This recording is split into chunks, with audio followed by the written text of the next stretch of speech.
Good morning all of you. आप सभी को मेरा नमस्कार। मैं रोहित मिश्रा आप सभी को अपने ऑनलाइन प्लेटफॉर्म पर स्वागत करता हूं।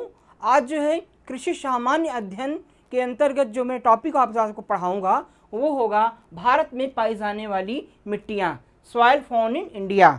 तो देखिए, हमारे लिए जानना आवश्यक है कि हमारे भारत देश में कौन कौन सी प्रमुख जो है मृदाएं, मिट्टियां पाई जाती हैं, ठीक है। और फसलों के लिए जो हमारे इंडिया में उगाई जाने वाली प्रमुख फसलें हैं उनके लिए कौन सी मिट्टियां जो है वो किस फसल के लिए उपयुक्त जो है वो होती है। तो ये काफ़ी महत्वपूर्ण टॉपिक है जिसके बारे में आज मैं आपको पढ़ाऊंगा। तो बिल्कुल अच्छे से आप पढ़िए और कोई क्वेश्चन होता है बिल्कुल आप बेहिचक हमसे पूछ सकते हैं। आइए अपने टॉपिक को मैं स्टार्ट करता हूँ। जैसा कि आप लोग स्क्रीन पर देख रहे हैं, भारत में पाई जाने वाली प्रमुख मिट्टियाँ। तो भारत में प्रमुख रूप से जो मिट्टियां पाई जाती हैं उनको प्रमुख रूप से 8 समूहों में बांटा गया है। कितने समूह में बांटा गया है? 8 समूहों में विभाजित किया गया है, लेकिन 5 जो है प्रमुख समूह हैं जिनको मैं आपको बताऊंगा, ठीक है। तो मोटे तौर पर अगर देखा जाए तो जो मिट्टियों को समूह हैं, मिट्टियों को क्लासीफाई है लगभग 8 प्रकार से बांटा गया है, लेकिन प्रमुख रूप से जो है उनको 5 भागों में विभाजित किया गया है, जिसका मैं डिस्कशन करने आपके सामने जा रहा हूँ, ठीक है। तो पहला जो टाइप है मिट्टी का, पहला प्रकार है वो है जलोढ़ मिट्टी या एलुवियल सॉइल जिसको कहते हैं, जलोढ़ मिट्टी या एलुवियल सॉइल। तो जैसा कि नाम से ही स्पष्ट है, जलोढ़ मिट्टी या एलुवियल सॉइल, जलोढ़ मृदा वह मृदा होती है जिसमें जल की मात्रा काफ़ी ज़्यादा होती है। ऐसी मृदा जिसमें जल की मात्रा काफ़ी ज़्यादा होती है उसे जलोढ़ मृदा या एलुवियल सॉइल के नाम से जानते हैं। ये मृदा जो होती है वो पानी के द्वारा एक स्थान से दूसरे स्थान पर जो है वो बहा करके ले आई जाती है। यानी जो नदियां हैं, ठीक है, नदियां जो है और नालों के द्वारा, नदियों के द्वारा, तो वो जो है नहरों को एक स्थान से दूसरे स्थान पर जो है वो यह मिट्टी बहा करके लाई जाती है, ठीक है। या पहाड़ी क्षेत्रों से जो है मैदानी क्षेत्रों में बहा करके मिट्टी जो है लाई जाती है, उसे हम जलोढ़ मृदा या एलुवियल सॉइल के नाम से जो है वो जानते हैं, ठीक है। इसे पानी की मात्रा सबसे अधिक होती है और यह जो है वो काफ़ी ज़्यादा मात्रा में भारत में जो है वो पाई जाती है। तो सबसे अधिक मात्रा में कौन सी मृदा पाई जाती है? आप टिक करेंगे, जलोढ़ मृदा जो है भारत में पाई जाती है।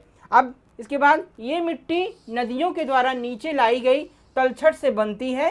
जैसा कि मैंने आपको बताया, यह मृदा समूह मुख्यतः एंटी सॉइल और इंसेप्टी सॉइल मृदा गण में निर्मित किया गया है, ठीक है। तो जो सॉइल का जो ऑर्डर्स हैं, जो सॉइल के प्रमुख गण हैं, जिसमें मिट्टी को अलग अलग ऑर्डर्स में रखा गया है, तो वो जो एलुवियल सॉइल है, जलोढ़ मृदा है, उसको किस वर्ग में रखा गया है, किस समूह में रखा गया है? एंटी सॉइल में रखा गया है और इंसेप्टी सॉइल में रखा गया है। जो जलोढ़ मृदा है उसको किस में रखा गया है? एंटी सॉइल और इंसेप्टी सॉइल जो है वो वर्ग में इसको रखा गया है, ठीक है। और भारत में सबसे अधिक जो है वो क्षेत्रफल लगभग 113 मिलियन हेक्टेयर जो है वो जलोढ़ मृदा जो है एलुवियल सॉइल पाया जाता है। तो जैसा कि मैं पहले ही बता चुका हूँ कि भारत में सबसे अधिक मात्रा में, सबसे ज़्यादा क्षेत्रफल में पाई जाने वाली जो मिट्टी है वो है जलोढ़ मिट्टी, ठीक है, एलुवियल सॉइल, जिसकी जो इसका जो क्षेत्रफल है लगभग 113 मिलियन हेक्टेयर में यह जो है वो पाई जाती है। तो भारत में सबसे ज़्यादा पाई जाने वाली मिट्टी जलोढ़ मृदा कहलाती है, ठीक है। इसके बाद यह मृदा समूह प्रमुखतः उत्तर प्रदेश, हरियाणा, दिल्ली, राजस्थान एवं गुजरात में पाई जाती है। तो ये जो मिट्टी का समूह है, जो जलोढ़ मृदा है, वो प्रमुख रूप से मैदानी क्षेत्रों में पाया जाता है। तो ये जो पहाड़ी क्षेत्रों से जो है मैदानी क्षेत्रों में जो नदियों के द्वारा जो है वो मिट्टी बहा करके लाई जाती है उसे जलोढ़ मृदा जो है वो कहते हैं। तो मैदानी क्षेत्रों में, जो हमारे मैदानी क्षेत्र हैं, उत्तर प्रदेश, हरियाणा, दिल्ली, राजस्थान, गुजरात, यहाँ पर प्रमुख रूप से ये मिट्टी जो है वो पाई जाती है, ठीक है। यह खेती के लिए सबसे उपयुक्त होती है, ठीक है। तो खेती के लिए सबसे उपयुक्त मृदा कौन सी है? जलोढ़ मिट्टी होती है। इसमें प्रमुख रूप से ह्यूमस की मात्रा पर्याप्त मात्रा में पाई जाती है, यानी कार्बन जो है वो, कार्बनिक पदार्थ जो है वो पर्याप्त मात्रा में उपलब्ध होते हैं। पौधों के लिए आवश्यक जो पोषक तत्व होते हैं वो पर्याप्त मात्रा में उपलब्ध होते हैं। कुछ पोषक तत्वों की इसमें प्रमुख रूप से कमी पाई जाती है। ठीक है, इसमें कुछ पोषक तत्व की जो है वो कमी भी पाई जाती है। तो आइए आगे जानते हैं इसके बारे में। तो इसको बिल्कुल स्क्रीनशॉट ले लीजिएगा। इस मृदा में संस्तर हॉरिजन्स जो है वो नहीं पाए जाते हैं। हॉरिजन्स नहीं पाए जाते हैं। हॉरिजन्स क्या होते हैं? संस्तर क्या होते हैं? मिट्टी को अलग अलग जो जब आप कभी मिट्टी को आप देखिए, मिट्टी के संस्तर को देखेंगे, कभी देखिए आप जैसे 10-12 फीट का आप गड्ढा खोदते हैं तो अलग अलग देखते हैं जो मिट्टी की दीवार होती है उसको आप ध्यान से देखिए तो उसमें अलग अलग स्तर जो है मिट्टी का दिखाई पड़ता है। ठीक है, पहले मिट्टी देखिए ऊपर जो है वो ऊपर हल्का सा कार्बनिक पदार्थ की मात्रा ज़्यादा होगी तो भूरे काले कलर की होगी। उसके बाद फिर धीरे धीरे अलग अलग रंग में ककरीली पथरीली देखिए दिखाई देती है ना। तो मिट्टी की दीवार को देखने पे अलग अलग स्तर उसमें दिखाई देते हैं। उसी को हम क्या कहते हैं? हॉरिजन्स जो है वो बोलते हैं। ठीक है, वो कई प्रकार के हॉरिजन्स होते हैं। ए होते हैं, बी होते हैं, B1 B2 और C, अलग अलग हॉरिजन्स होते हैं जिसमें अलग अलग प्रकार के तत्व की उपस्थिति जो है मिट्टी में होती है। तो सबसे जो उपयुक्त हॉरिजन्स होता है वो ओ हॉरिजन्स होता है, ए हॉरिजन्स होता है, जो कि खेती के लिए फसलों की बढ़वार के लिए अच्छा होता है। जो मिट्टी की ऊपरी सतह होती है उसमें पोषक तत्वों की मात्रा काफ़ी ज़्यादा पाई जाती है और पौधों की वृद्धि एवं विकास के लिए उपयुक्त होती है। तो ओ और ए हॉरिजन्स जो है वो बेस्ट होते हैं क्रॉप के डेवलपमेंट के लिए, प्लांट के डेवलपमेंट के लिए और वृद्धि के लिए। ठीक है, तो इस तरह से इसमें जो संस्तर होते हैं, क्योंकि ये जलोढ़ मिट्टी होती है, बिल्कुल इसके पार्टिकल्स बिल्कुल चिपके होते हैं, तो इसमें हॉरिजन्स जो है वो नहीं पाए जाते हैं और सबसे ऊपरी सतह पे ये उपस्थित होते हैं। यह मृदा नदियों धाराओं के द्वारा बहाकर बाढ़ वाले मैदानी क्षेत्रों में जमा होती है। ठीक है, तो नदियों के द्वारा, धाराओं के द्वारा और जो भी नाले हैं, नदियां हैं, उसके द्वारा बहा करके ला करके जो मैदानी क्षेत्र हैं वहाँ पर ये मिट्टी एकत्रित की जाती है। तो कई प्रकार के तत्व जो है वो बहा करके ले आए जाते हैं, मिलते हैं, इसीलिए ये मृदा जो है वो फसलों की वृद्धि के लिए ज़्यादा उपयुक्त मानी जाती है। ठीक है, यह मृदा 2 प्रकार की होती है और इसमें एक चीज़ और है कि कई सारे तत्व की उपस्थिति भी पर्याप्त मात्रा में जो है वो पाई जाती है। तो इसमें ज़्यादातर जो है वो पोटेशियम की मात्रा अच्छी होती है, ह्यूमस की मात्रा अच्छी होती है, लेकिन नाइट्रोजन और फास्फोरस की कमी इसमें देखी जाती है। और ये मृदा जो है वो 2 प्रकार से इसको क्लासीफाई किया गया है। जो आपकी जलोढ़ मिट्टी है उसको 2 प्रकार से जो है वो क्लासीफाई, 2 प्रकार की जो है वो बांटा गया है। पहली जो मिट्टी है वो खादर है। ठीक है, खादर, और दूसरी जो है, पहली खादर और दूसरी क्या है? बांगर। ठीक है, पहली खादर और दूसरी बांगर। तो खादर क्या होती है? यह अधिक बलुई होती है तथा नवीनतम निर्मित जलोढ़ मृदा होती है। तो जो खादर होती है वो नवीनतम जलोढ़ मृदा होती है, यानी युवा मिट्टी होती है जो कि एक स्थान दूसरे स्थान पे नदियों के द्वारा, धाराओं के द्वारा बहा करके ले जा करके मैदानी क्षेत्रों में एकत्रित होती है। तो नवीनतम जो जलोढ़ मृदा होती है, युवा जलोढ़ मृदा होती है, जो बहा करके एक दूसरे स्थान पे, लेबल स्थान पे जो है वो एकत्रित होती है, उसे हम खादर कहते हैं। खादर मिट्टी जो है वो बांगर मिट्टी की अपेक्षा ज़्यादा उपयुक्त होती है फसलों की वृद्धि एवं विकास के लिए। यानी फसलों के लिए ज़्यादा अच्छी कौन सी होती है? हमारी खादर मिट्टी अच्छी होती है। इसमें पोषक तत्व पर्याप्त मात्रा में पाए जाते हैं और ये नवीनतम जलोढ़ मृदा जो है वो कहलाती है।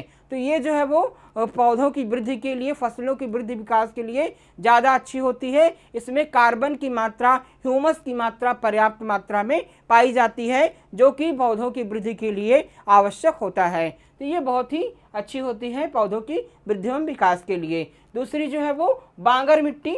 बांगर में ये पुरानी जलोढ़ मृदा है तथा इसमें मृतिका क्ले में मात्रा अधिक पाई जाती है। तो बांगर जो मिट्टी होती है वो पुरानी जलोढ़ मृदा होती है।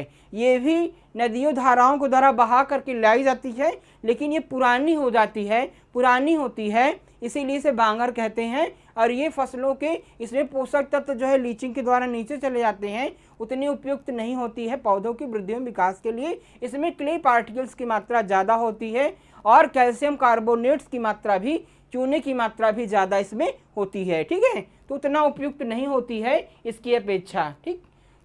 तो इस प्रकार से ये काफ़ी इंपॉर्टेंट था, आप बिल्कुल इसको रिमेंबर कर लीजिएगा। उसके बाद दूसरा है काली मिट्टी, जिसको हम ब्लैक सॉइल कहते हैं। ब्लैक सॉइल यानी काली मृदा। तो यह जो है वर्टी सॉइल मृदा गौणकल द्वारा निर्मित होती है। ये किसके द्वारा है? इसका जो ऑर्डर्स है, जो इसका सॉइल ऑर्डर रखा गया है वो क्या है? वर्टी सॉइल है, ठीक है।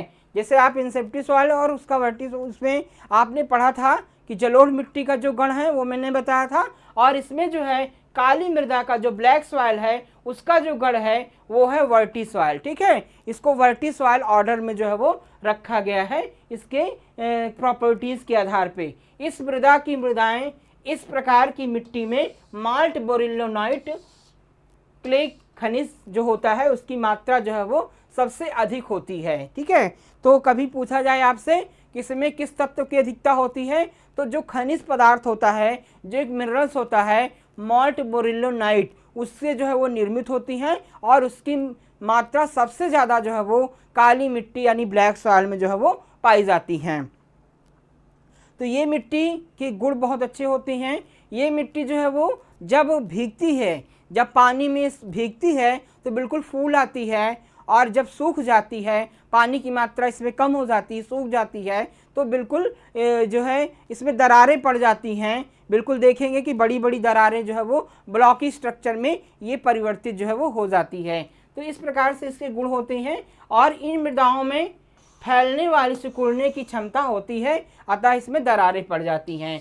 तो कभी पूछ जाए कि फैलने एवं सिकुड़ने का गुण किस मिट्टी में पाया जाता है, तो फैलने एवं सिकुड़ने का गुण जो है वो काली मृदा में ब्लैक सॉइल में जो है वो पाया जाता है। यह मिट्टी जब पानी के संपर्क में आती है, जब भीगती है तो फूल जाती है, और जब सूख जाती है तो बिल्कुल इसे ब्लॉक जैसे स्ट्रक्चर यानी दरारें जो है वो पड़ जाती हैं। ये इसकी प्रॉपर्टीज जो है वो होती है। भारत में सबसे ज़्यादा काली मृदा कहाँ पाई जाती है? महाराष्ट्र में पाई जाती है। महाराष्ट्र के दक्कन के पठार से निकली मिट्टी को रेगुर या काली कपास मिट्टी भी कहा जाता है। इसका अन्य नाम, कभी कभी आपसे पूछा जाता है कि काली मिट्टी का अन्य नाम क्या है, तो काली मृदा का अन्य जो नाम है वो है रेगुर मिट्टी, ठीक है। इसे रेगुर सॉइल भी नाम या रेगुर मिट्टी के नाम से भी जानते हैं, तो बिल्कुल अच्छे से याद रखिएगा। और ये जो है महाराष्ट्र में सबसे अधिक कहाँ पाई जाती है? महाराष्ट्र में पाई जाती है, और इसे कपास की खेती के लिए एकदम उपयुक्त होती है, इसीलिए काली कपास मिट्टी या ब्लैक कॉटन सॉइल जो है वो कहते हैं। अब कहीं के क्वेश्चन बताता है कि कपास के लिए मिट्टी सबसे उपयुक्त क्यों होती है? क्योंकि कपास के लिए जो है वो कपास की वृद्धि एवं विकास के लिए सबसे उपयुक्त होती है। इसमें ह्यूमस पर्याप्त मात्रा में पाया जाता है, और कई सारे प्रमुख तत्व जो होते हैं कपास की वृद्धि विकास के लिए वो पर्याप्त मात्रा में जो है इसमें उपस्थित होते हैं। तो इसलिए इसे हम कपास की मिट्टी या ब्लैक कॉटन सॉइल के नाम से भी हम जानते हैं, ठीक है। इस मृदा की जल धारण जो क्षमता होती है वो सबसे अधिक होती है, ठीक है।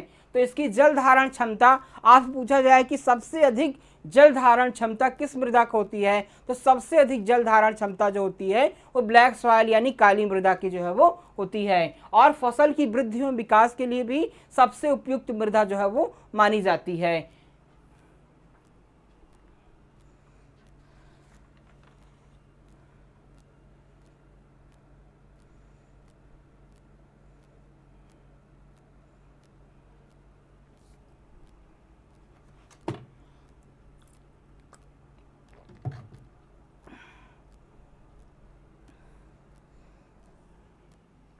चलिए आगे बात करते हैं कि इस मृदा में जल धारण क्षमता सबसे अच्छी होती है।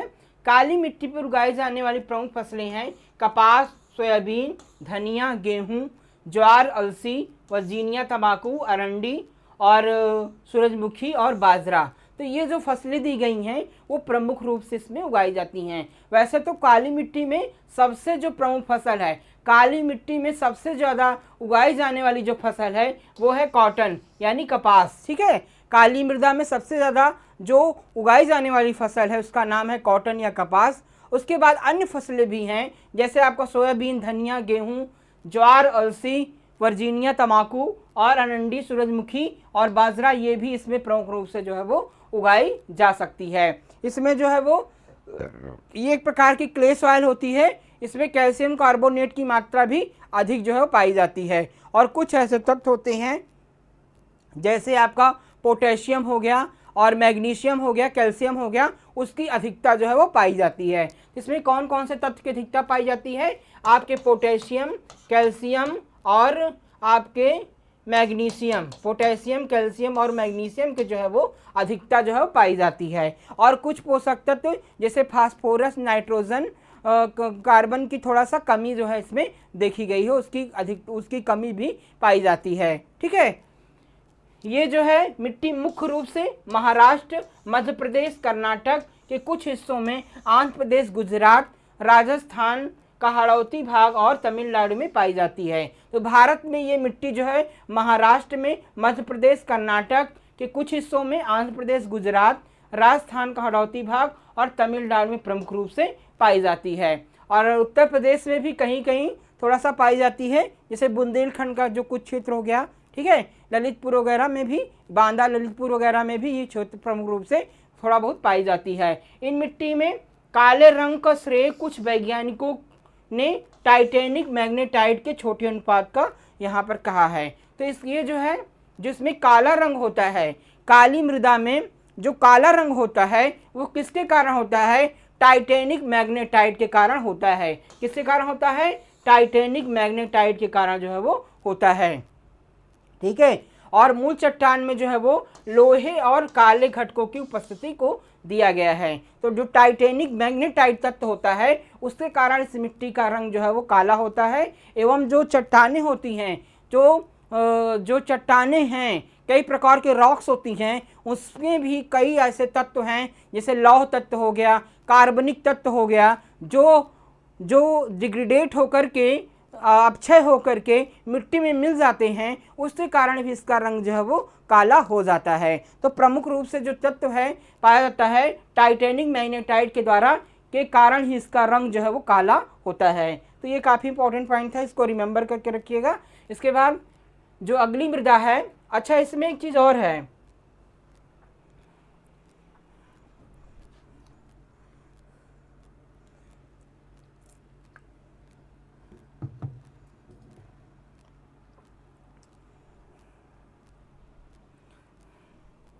तो इसमें अगर इसके क्लासिफिकेशन की बात किया जाए, काली मिट्टी प्रकार से दो प्रकार की होती है। अगर इससे जो है मार भी, एक मार सॉइल होती है, मार मृदा, और दूसरी होती है काबरा। ठीक है, काबरा। तो काली मृदा को दो प्रकार से क्लासिफाई किया गया है, मार मृदा और काबरा। तो मार जो सॉइल होती है, मार मिट्टी जो होती है, उसमें कार्बनिक तत्वों की मात्रा सबसे अधिक होती है। इसका रंग गहरा काला होता है और ये फसल के लिए अच्छी उपयुक्त होती है। ठीक है, इसमें ह्यूमस की मात्रा पर्याप्त मात्रा में पाई जाती है और इसकी बनावट जो है ब्लॉकी स्ट्रक्चर की होती है। और जो काबरा सॉइल होती है वो हल्का भूरे काले रंग की होती है, इसमें ह्यूमस की मात्रा कम पाई जाती है एवं कैल्शियम कार्बोनेट की अधिकता होती है, जिसके कारण से फसल की वृद्धि के लिए उतना उपयुक्त नहीं होती है। और इसमें लौह तत्व भी जो है वो मौजूद होते हैं, जिसके कारण जो है इसका रंग लाल, भूरा, काला भी होता है। ठीक है, तो ये भी दो प्रकार से क्लासीफाई इसको किया गया है। डिटेल में मैं इसको पढ़ाऊंगा तो आपको बता दूंगा। इसके बाद अगली बात करें तो लाल मिट्टी, रेड सॉइल, लाल मिट्टी या रेड सॉइल। तो जब रेड सॉइल की बात आती है, लाल मृदा, तो लाल मिट्टी को जो है वो प्रमुख रूप से लौह तत्व की उपस्थिति के कारण, आयरन तत्व की फेरिस ऑक्साइड या आयरन तत्व की उपस्थिति के कारण, अधिकता के कारण जो मिट्टी का रंग होता है वो लाल रंग का हो जाता है। ठीक है, तो इसीलिए इसे हम लाल मिट्टी जो है वो कहते हैं। यह मुख्य रूप से अल्फी सॉइल्स मृदा गण में निर्मित है। ठीक है, ये जो मृदा का गण है, जो सॉइल का ऑर्डर्स है, वो किस सॉइल के ऑर्डर में आती है? ये आपका अल्फी सॉइल में आती है। ठीक है, अल्फी सॉइल्स ऑर्डर में इसको रखा गया है। तो जो अल्फी सॉइल्स है, अल्फी सॉइल्स के अंतर्गत किस मृदा को रखा गया है? रेड सॉइल यानी लाल मिट्टी को रखा गया है। बिल्कुल अच्छे से याद रखेंगे। इस मृदा में लोहे यानी फेरिक ऑक्साइड की उपस्थिति के कारण लाल रंग होता है। ठीक है, आपसे पूछा जाए कि जो लाल मिट्टी है उसका रंग क्यों लाल होता है, तो फेरिक ऑक्साइड तत्व की उपस्थिति कारण इस मिट्टी का रंग जो होता है वो लाल होता है। बिल्कुल अच्छे से आप रिमाइंड करेंगे, इसकी उपस्थिति कारण लाल रंग होता है। इसमें अधिकतम क्षेत्रफल जो अधिकतम जो क्षेत्रफल है वो तमिलनाडु, कर्नाटक राज्यों में फैली हुई है। तो ये प्रमुख रूप से जो है वो इसका जो क्षेत्रफल है तमिलनाडु एवं कर्नाटक राज्यों में पाई जाती है। मोस्टली पश्चिमी राज्यों में ये प्रमुख रूप से मिट्टी जो है वो पाई जाती है। बात करें उत्तर प्रदेश की, तो उत्तर प्रदेश में भी कुछ क्षेत्रों में यह मृदा जो है पाई जाती है, जैसे बुंदेलखंड बघेलखंड का क्षेत्र। बुंदेलखंड में जो मध्य प्रदेश से लगा हुआ पहाड़ी क्षेत्र है वहाँ पर यह मृदा जो है वो पाई जाती है। कहीं कहीं वहाँ पर पहाड़ी क्षेत्रों में लौह तत्व की अधिकता होती है, जिसके कारण से वहाँ की मिट्टी लाल होती है। तो बुंदेलखंड का कुछ क्षेत्र है जहाँ पर ये प्रमुख रूप से जो है वो पाई जाती है। ठीक है, इसके बाद इन मृदाओं में फास्फोरस स्थिरीकरण, फास्फोरस फिक्सेशन की क्षमता सबसे अधिक होती है। ठीक है, तो फास्फोरस को स्थिरीकरण की क्षमता इस मिट्टी में सबसे अधिक जो है वो पाई जाती है, यानी इसमें ह्यूमस की मात्रा कम होती है और फास्फोरस तत्व की मात्रा जो है वो अधिक होती है। फास्फोरस फिक्सेशन की क्षमता इस मृदा में काफ़ी ज़्यादा होती है।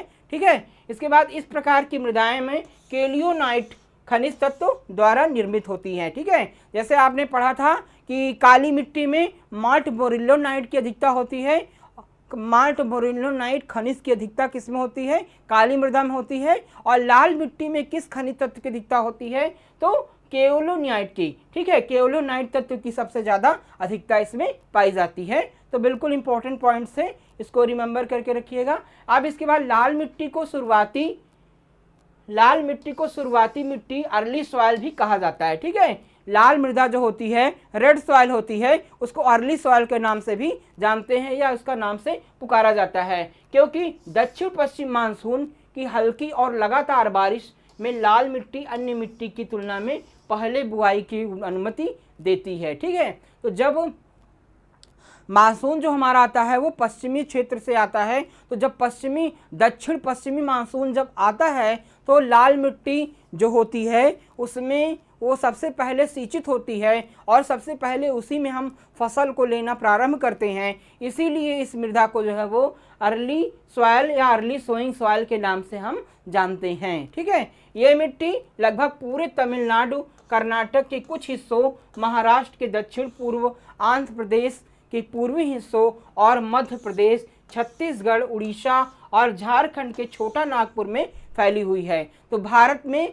जो लाल मिट्टी होती है वो तमिलनाडु, कर्नाटक के कुछ हिस्सों, महाराष्ट्र के दक्षिण पूर्व, आंध्र प्रदेश के पूर्वी हिस्सों और मध्य प्रदेश, छत्तीसगढ़, उड़ीसा और झारखंड के छोटा नागपुर में जो है प्रमुख रूप से फैली हुई है। तो ये भी काफ़ी इंपॉर्टेंट जो है वो सॉइल इंडिया की कही जाती है। अब इस प्रकार से इसमें जो है वो एक प्रकार से सिल्टी क्ले प्रमुख रूप से पाए जाते हैं। इसमें जो होते हैं इसमें फास्फोरस, पोटेशियम, मैग्नीशियम की अधिकता होती है और इसकी अधिकता पाई जाती है और नाइट्रोजन,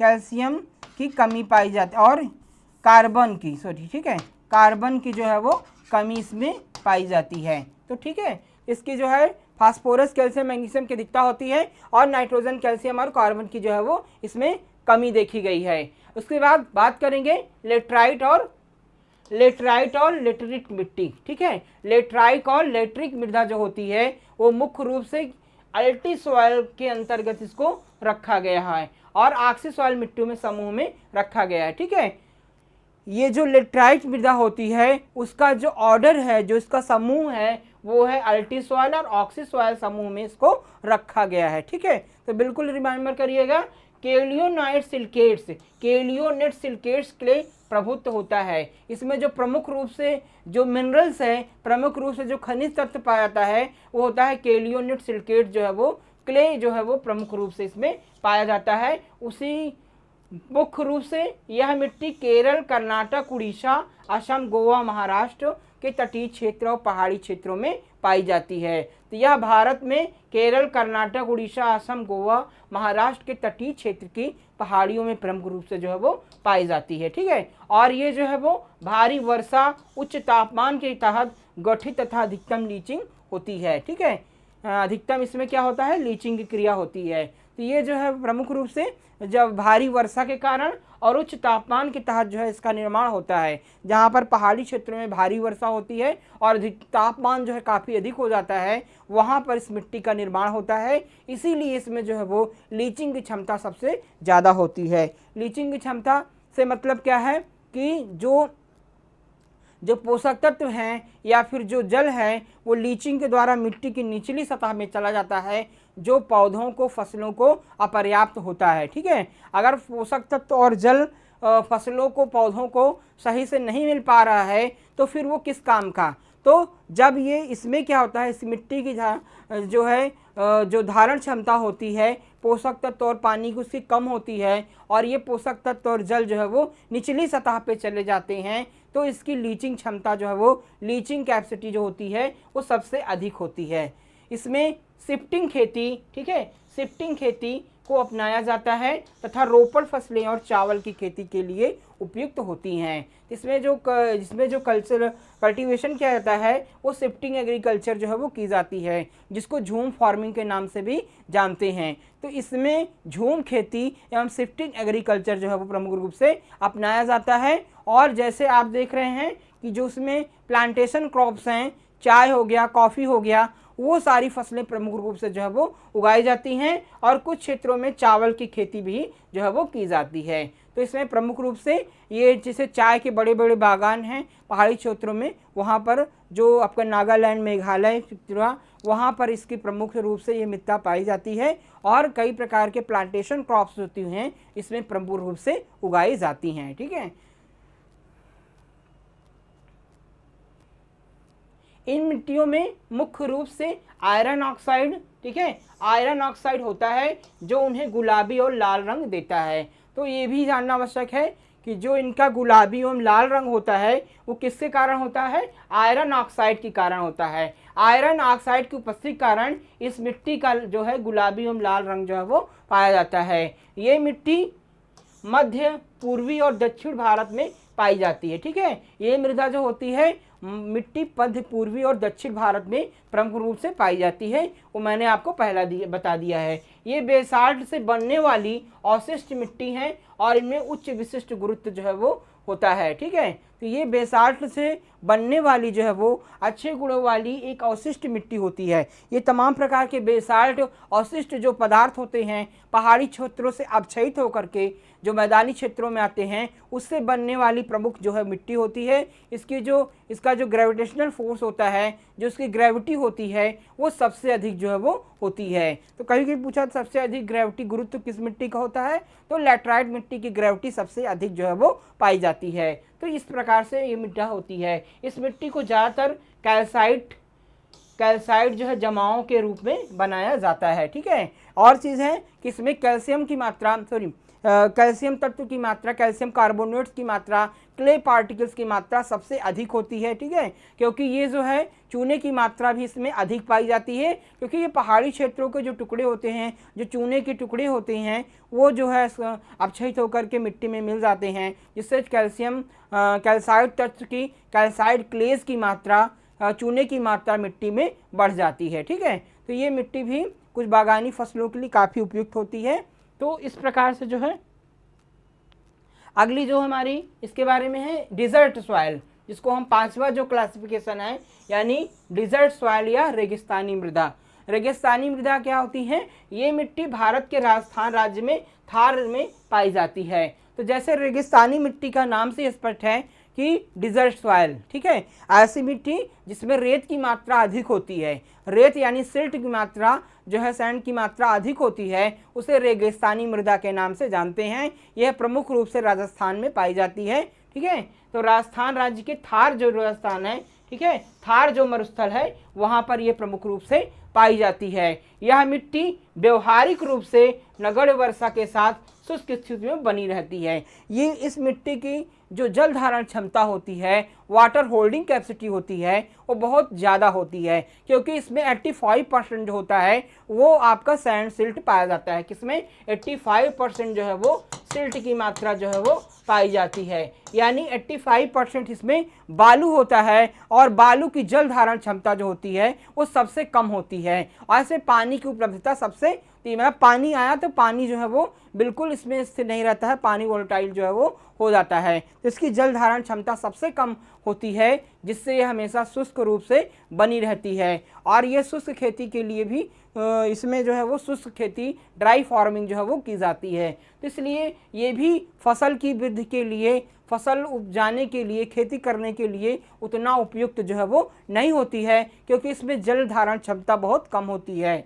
और यह मिट्टी व्यवहारिक रूप से नगण्य वर्षा के साथ शुष्क स्थिति में बनी है। यहाँ पर वर्षा भी कम होती है, ठीक है, तो राजस्थान में वर्षा भी कम होती है। वर्षा कम होने के कारण जो है वो निरंतर यह शुष्क जो है वो बनी रहती है, जिससे खेती के लिए उपयुक्त जो है वो नहीं होती है। इस प्रकार की मिट्टी अत्यधिक विकृत होती है और इसका घनत्व कम होता है। ये मिट्टी अत्यधिक विकृति होती है, इधर उधर फैली होती है, ठीक है, क्योंकि इसके पार्टिकल्स जो है आपस में चिपके नहीं होते हैं, फैले हुए होते हैं, तो इधर उधर बिल्कुल बिखरी होती है। इसका जो घनत्व होता है वो बहुत ही कम होता है। और इन मृदाओं में उगने वाले समान रूप से पौधे कैक्टस होते हैं, ठीक है। इस पौधे तो रेतीली मृदाओं में जो उगने वाले वृक्ष होते हैं, पौधे होते हैं, वो कांटेदार होते हैं। तो इसमें प्रमुख रूप से कांटेदार वाले पौधे जैसे बबूल हो गया, सीकर हो गया, आपके कैक्टस हो गया, नागफनी हो गए, तो ये प्रमुख रूप से वृक्ष जो है इसमें उगाए जाते हैं, जिसमें जो है मोटे रंध्र होते हैं जो पानी का लॉस बहुत कम करते हैं।